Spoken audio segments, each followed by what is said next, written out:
Hi, Oliver. So thank you for joining us. So you won the Walkley Young Australian Journalist of the Year award last year.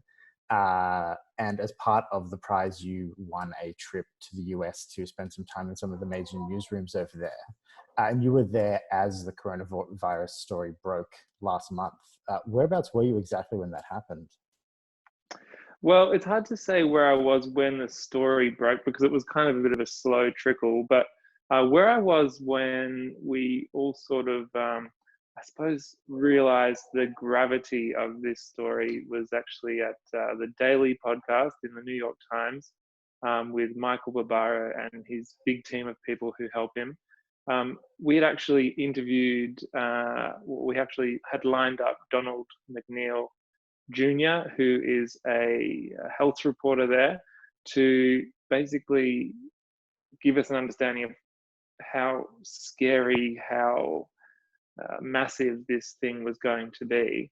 And he came into the studio and basically briefed the production team and just said, look, I'm going to say some big things here, but I stand by it and I don't think I'm being too alarmist.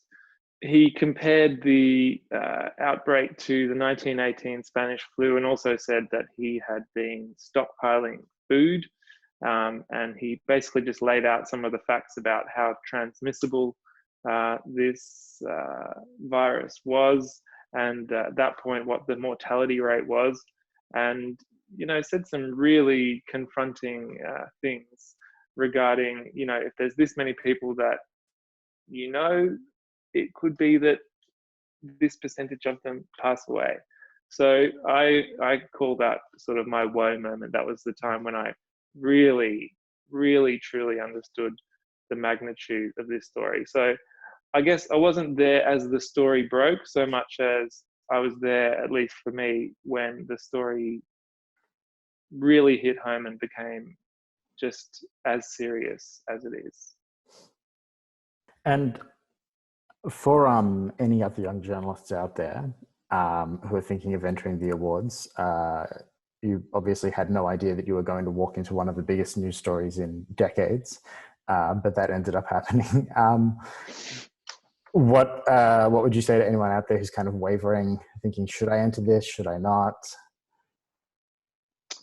Well, that was me a year ago or a year and a half ago, and I eventually decided that I might as well give it a crack because there was some work that I'd done that year that I was proud of. So my advice to anyone in my situation a year and a half ago is just cut out a few hours of your time to put an entry in.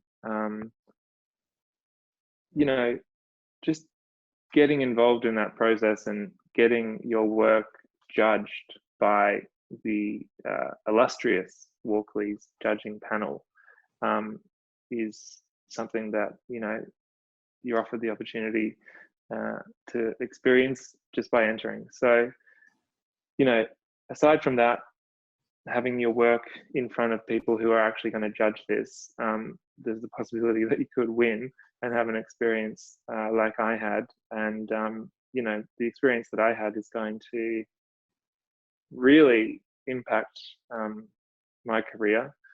Not just the New York trip, which was obviously the kind of pinnacle of the whole Walkley's experience, but everything that's gone alongside it. I've been assigned a mentor who's helped me to get work experience in ABC Foreign Bureau. I've had, I suppose, for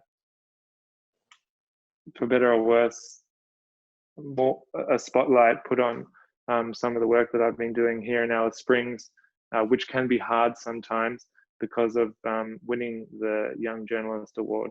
So there's been nothing but good things to come from winning this award, and I'd encourage everyone to just set aside a few hours and do it, because at the very least you're going to be a part of this thing, which is the Walkley Foundation.